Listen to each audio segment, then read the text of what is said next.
Vidier Chimanga a déposé sa démission ce vendredi après le tollé causé par une affaire supposée de corruption. Il n'est plus le conseiller spécial du chef de l'État en charge des matières stratégiques. Pour mettre fin à l'insécurité dont est victime l'Est du pays, Vital Kamerhe a proposé des pistes de sortie. Il a annoncé à Bukavu avant de continuer son périple à Chabunda. Dans le monde, des violentes pluies sont tombées en Italie, tuant une dizaine de personnes et faisant 4 disparus, inondant derrière elles les rues et habitations dans la nuit du 15 au 16 septembre, d'après les autorités italiennes qui ont avancé un bilan provisoire. Mesdames et messieurs, bonsoir. Débutons ce journal avec la plus grande nouvelle de ce vendredi, éclaboussée dans une sordide affaire de corruption et trafic d'influence au sommet de l'État. Un conseiller du président de la République a rendu le tablier dans une brève lettre qui a circulé sur les réseaux sociaux aussitôt. Vidier Chimanga a été piégé par des faux investisseurs et les vidéos ont été relayées en boucle dans les médias avant cette démission. Retour sur les événements dans cet élément de Gaëtan Koubabouranzi. Une révélation qui met à nu le système de bradage des minerais congolais par l'élite au profit des investisseurs étrangers. Depuis 16 heures de jeudi 15 septembre 2022, le sulfureux conseiller en charge des questions stratégiques de Félix Tshisekedi se trouve dans des sales draps. Pour cause, la divulgation par un quotidien suisse de ses échanges avec des supposés investisseurs sur l'octroi des marchés dans les mines congolaises. Très enthousiasmé et allant jusqu'à vanter sa proximité avec le chef de l'État, l'homme promettait d'abord en télévidéo, puis lors d'un déplacement en Europe, d'offrir des licences d'exploitation minière et éviter la paperasserie en contrepartie d'une commission. Sauf que ses interlocuteurs n'étaient pas des vrais investisseurs. Vidier Chimanga était piégé dès le début. Dans le sillage politique congolaise, ceci ne semble pas être un fait nouveau. Nous avons posé la question de savoir au directeur de l'Afrique de l'Ouest et francophone de PPLAF où se trouve l'illégalité et qu'est-ce que ces révélations peuvent changer dans la lutte contre la corruption.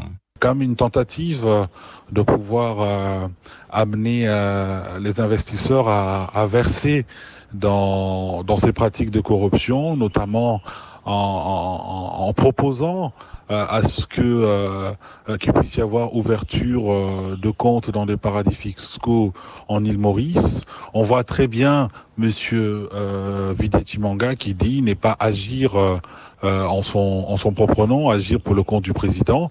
On se rend bien compte qu'il s'agit très bien de pratiques qui sont condamnées par la loi congolaise. D'ailleurs, nous invitons les procureurs à pouvoir se saisir de ces dossiers. Connu pour ses frasques et ses déboires, Vidier Chimanga est depuis un certain temps loin d'avoir une bonne presse en RDC.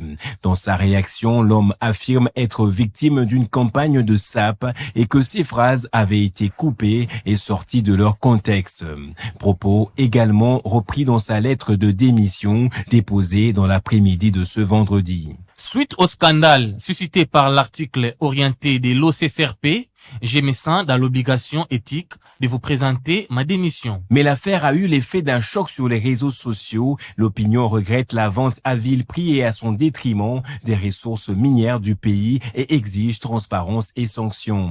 Dans son communiqué, le cabinet du président de la République, sans citer le nom du conseiller incriminé, avait promis la rigueur de la loi contre toute personne dont le comportement l'aurait enfreint.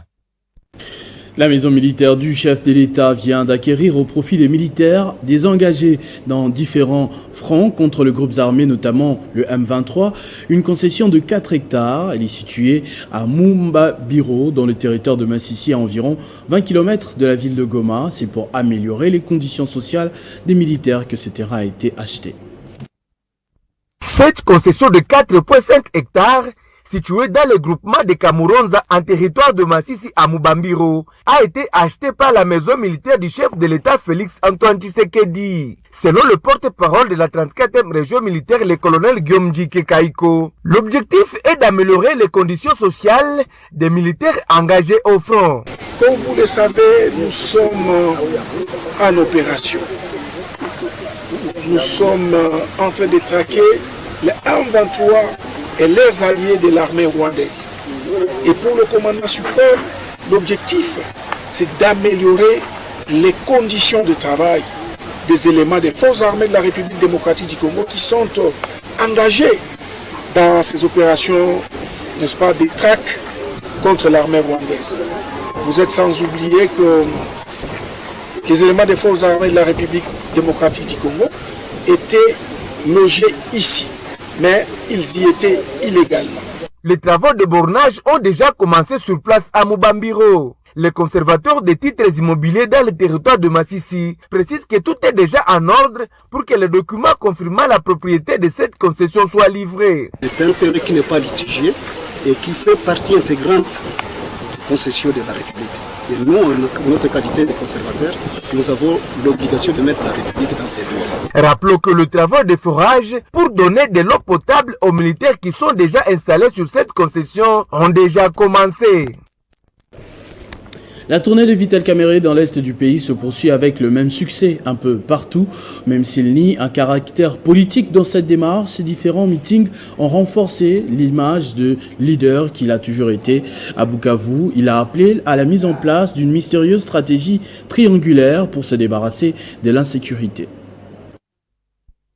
Poursuivant sa tournée dite de paix dans la province du Sud Kivu, le président de l'Union pour la nation congolaise, Vital Kamerhe, a dévoilé son plan de sortie de l'insécurité dans l'est du pays lors de son meeting populaire tenu à la place de l'Indépendance. Il y a le volet militaire parce qu'on ne peut pas être distrait. Tout le monde doit soutenir les forces armées de la République démocratique du Congo et la police nationale congolaise. C'est le volet diplomatique et politique. Après avoir diagnostiqué l'insécurité dans l'est de la République démocratique du Congo, l'ancien directeur de cabinet du chef de l'État dit avoir dessiné cette crise dans un triangle. Au sommet du triangle, il y a la République démocratique du Congo. Sur la base de ce triangle, il y a d'un côté le Rwanda et de l'autre côté l'Ouganda.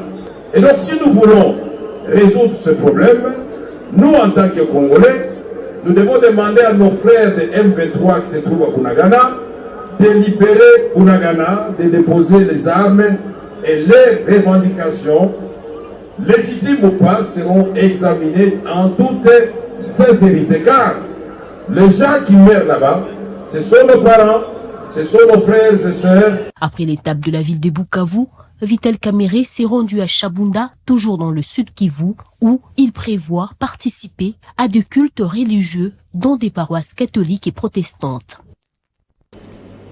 Les JT diplomatiques a réuni dans le cadre de son network KID traditionnel les différents acteurs de la vie internationale et nationale dans l'optique de discuter des questions du développement dans le pays.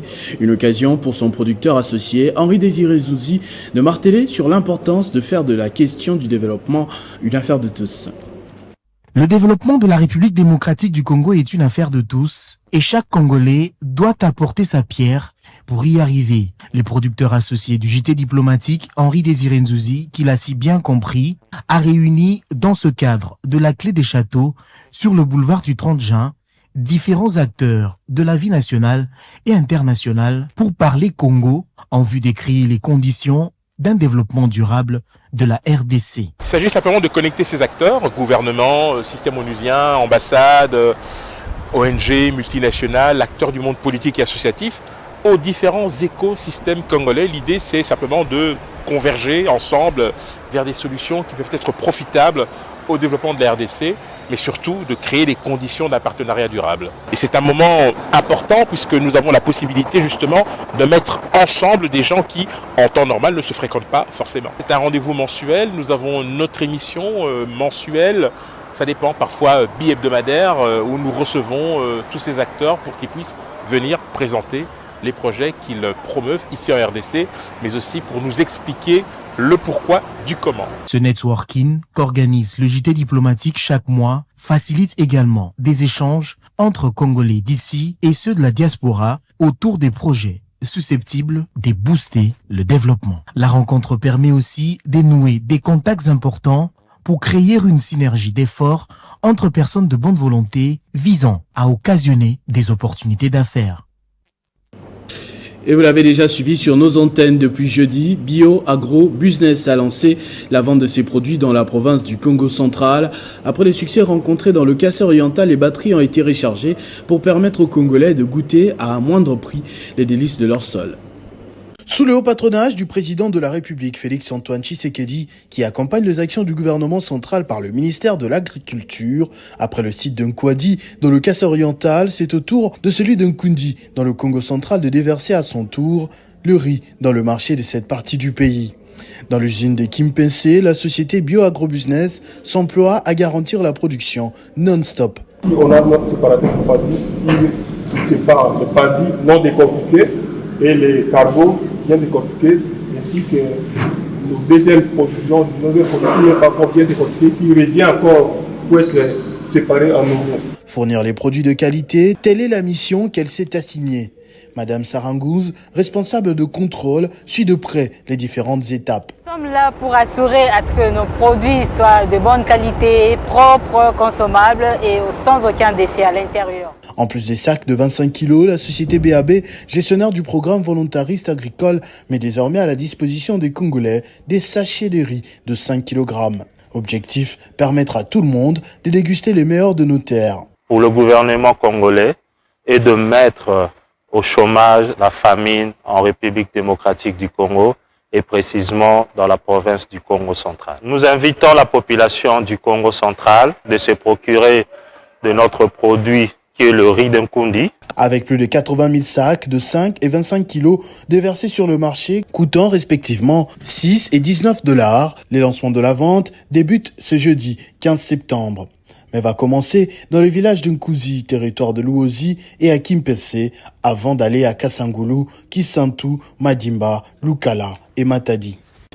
La deuxième phase de la campagne de vaccination contre la Covid-19 dans la province du Haut-Uélé a été lancée à Isiro par le vice-gouverneur Christian Pitanga Mangandro. À l'issue de cette campagne de 7 jours, le ministère de la Santé entend vacciner plusieurs milliers de personnes dans la province.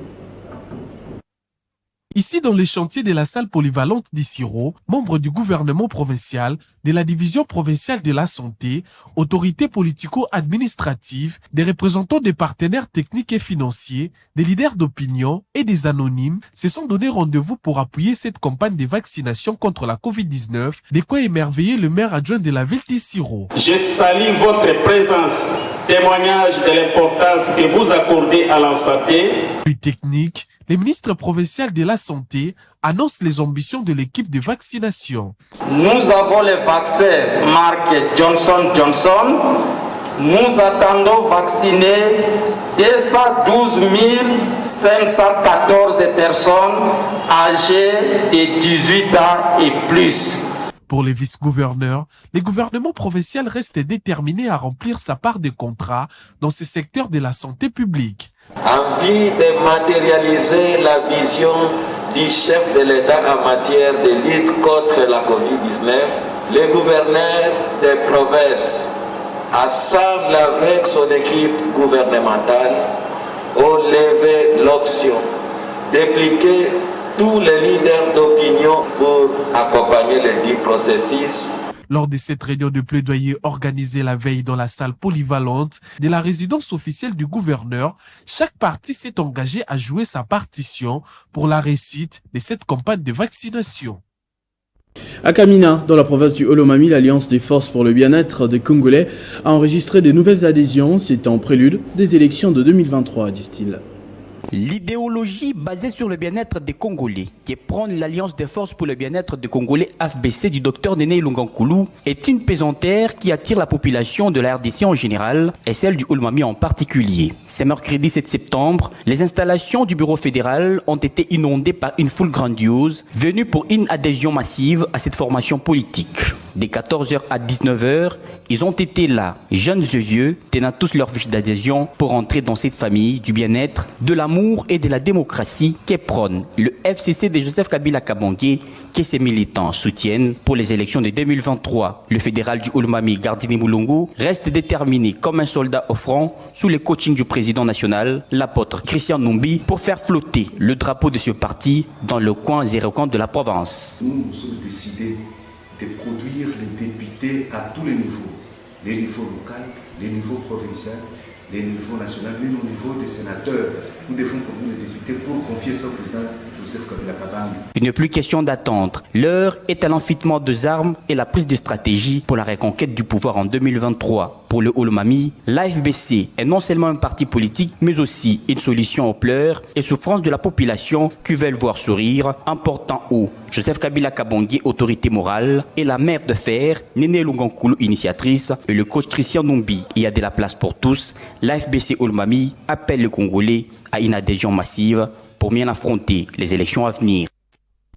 Au Congo central, la ministre en charge de l'éducation, Carole Itambo, a procédé à la remise d'un bâtiment de 3 salles des classes construit au profit des élèves de l'école primaire Voandou au quartier Salongo dans la commune de Matadi, dans du port Matadi Gateway Terminal MGT. Après le calvaire des salles de classe n'offrant pas de bonnes conditions d'études, les élèves de l'école primaire Voadou, située dans la commune urbano-rurale de Matadi, retrouvent enfin le sourire. Par le biais de son directeur administratif, Eric Zagombila, le port Matadi Gateway Terminal MGT met à leur disposition ces bâtiments de 3 salles de classe, y compris les toilettes, dont le coût global pour sa construction s'élève à $53 000 américains.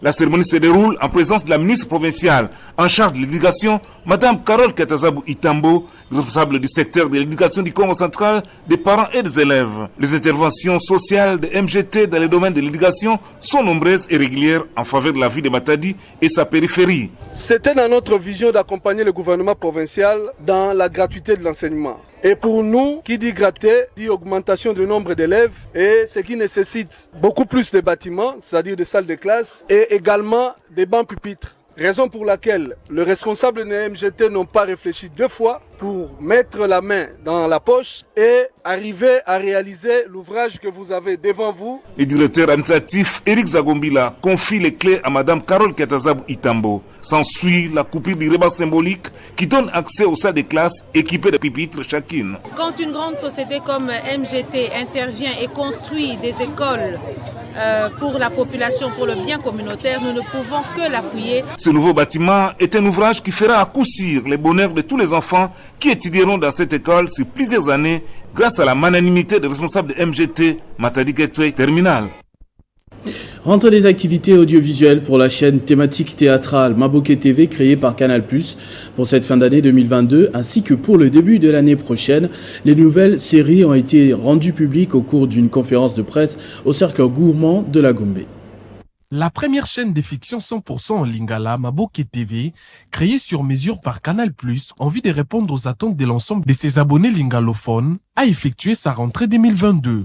Au cours d'une conférence de presse, les organisateurs ont présenté des séries surprises pour cette fin d'année, ainsi que l'année 2023, à l'instar des consultations pastorales saison 2, Yemba, Les Cœurs de l'Homme, Rétroviseurs et autres. Nous nous sommes engagés, nous, Canal+, à accompagner le secteur de l'audiovisuel en RDC.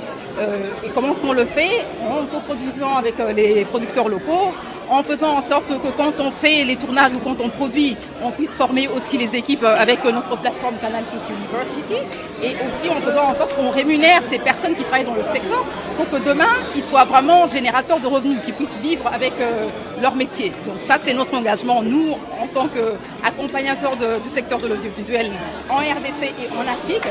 On va continuer avec la production des séries, avec la production des films. Une chaîne qui a produit de bonnes mesures d'audience en moins d'une année d'existence. Il y a encore plein d'autres choses qui sont en préparation et qui vont arriver cette année et en début d'année prochaine. Vous aurez Cœur de l'Homme qui va revenir pour une saison 2. Vous aurez Sens Interdit, une saga de 50 épisodes qui se passe ici à Kinshasa. Porté par des grandes stars des séries congolaises, Maboké TV est les reflets de l'univers et de la richesse des Maboké en RDC. Le fondateur du complexe scolaire Mama Peba dans la commune de Kisanso a exhorté les élèves de cette école, structure de la fondation Nerambungu, à mettre Dieu en première position dans leur vie et à étudier pour qu'ils soient des personnes de valeur dans l'avenir. L'évangéliste itinérant Nerambungu s'est ainsi exprimé au cours du culte scolaire de ce matin organisé à chaque rentrée.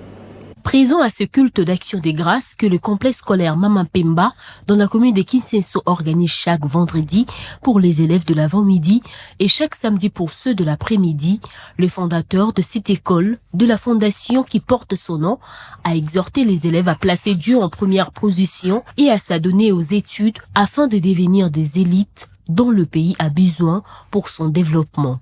Après les cultes où le prédicateur du jour, le révérend Samuel Lelo a demandé aux élèves de respecter les principes divins. L'évangéliste itinérant Nerambungu a visité les ateliers mécaniques et électriques ainsi qu'au laboratoire biochimique qu'il a implanté dans ce coin de la ville pour la formation pratique de la jeunesse, en plus de la théorie qu'ils apprennent dans les salles des classes. Nous, c'est la théorie de l'autre côté et la pratique ici. Et nos ateliers sont très bien équipés. Vous avez vu avec tout ce que nous avions comme équipement. D'abord pour les élèves de la mécanique générale, nous avions une grande salle de machines, rien que pour la pratique de nos élèves. Également pour les élèves de l'électricité, il y a une salle de pratique. Même pour les élèves de la chimie biologie, il y a des matos là-bas, vous avez vu, vous avez visité avec nous.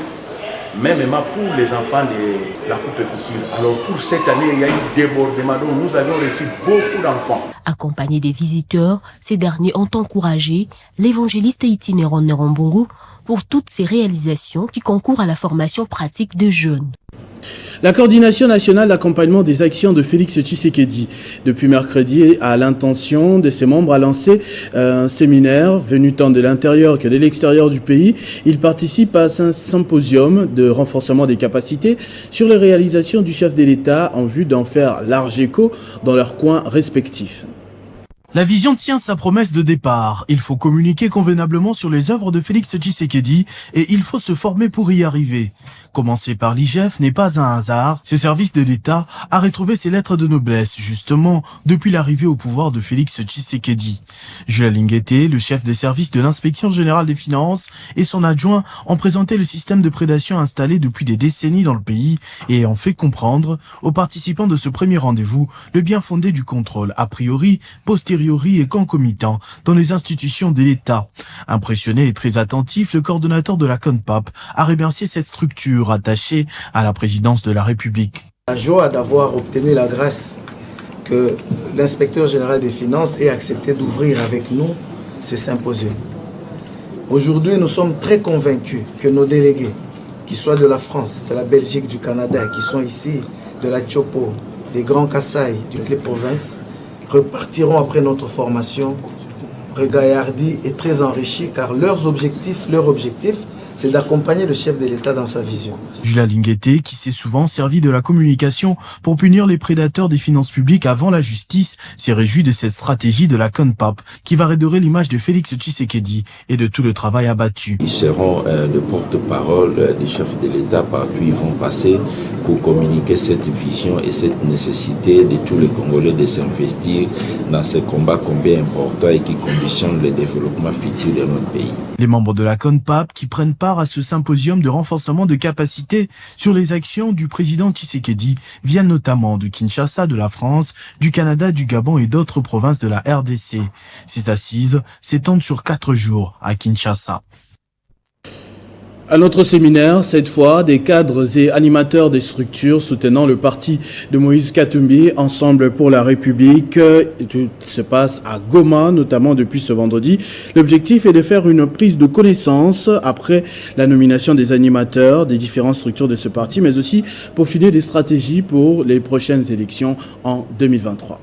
Venus des villes de Goma, Butembo et Beni, et territoires de Beni, Lubero, Rutshuru Nyiragongo, Masisi et Walikale, ces cadres et animateurs de structures du parti Ensemble pour la République de Moïse Katumbi sont à Goma à l'école sur l'idéologie du parti. Kakule Sassita, coordinateur provincial de cette famille politique, précise qu'à l'issue de ce séminaire, ces cadres du parti seront tous sur son idéologie pour arriver à gagner les élections à tous les niveaux. Nous avons pensé qu'à la date de ce jour, nous puissions faire venir tous ces animateurs désignés pour qu'ensemble ils puissent avoir cette formation sur l'idéologie du parti politique Ensemble pour la République, mais aussi sur les stratégies à peaufiner pour que Ensemble pour la République gagne les élections à 2023.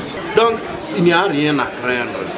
C'est une lutte dans laquelle Moïse Katumbi avec le parti Ensemble pour la République s'engage. Et il sait qu'en dehors de lui, il y a d'autres challengers, mais aussi briguer mandat pour qu'en 2023, il soit proclamé président de la République démocratique du Congo. Pendant 2 jours à Goma, ces cadres et animateurs de différentes structures du parti vont être formés sur le projet des sociétés de Ensemble pour la République et ses perspectives pour 2023. À l'issue de ce séminaire, une déclaration contenant les recommandations sera lue et adressée à la hiérarchie du parti. Dans le monde, des violentes pluies sont tombées en Italie, tuant une dizaine de personnes et faisant 4 disparus jusque-là, inondant derrière elles les rues et habitations dans la nuit du 15 au 16 septembre 2022. D'après les autorités italiennes qui ont avancé un bilan provisoire, pour l'heure, les recherches se poursuivent encore. Ce journal est terminé. Je vous en rappelle tout de suite les principaux titres. Didier Chimanga a déposé sa démission ce vendredi après le tollé causé par une affaire supposée de corruption. Il n'est plus le conseiller du chef de l'État en charge des matières stratégiques. Pour mettre fin à l'insécurité dont est victime l'Est du pays, Vital Kamerhe a proposé des pistes de sortie. Il l'a annoncé à Bukavu avant de continuer son périple à Chabunda. Et vous avez suivi dans ce journal les images des violentes pluies torrentielles dans l'Italie qui a fait des dizaines de morts déjà. Les autorités continuent les recherches afin de donner un nouveau bilan. À tous et à toutes, merci de votre attention soutenue. Restez fidèles au programme de votre chaîne Télé 50. Vivez heureux, vivez 100 ans, mesdames et messieurs.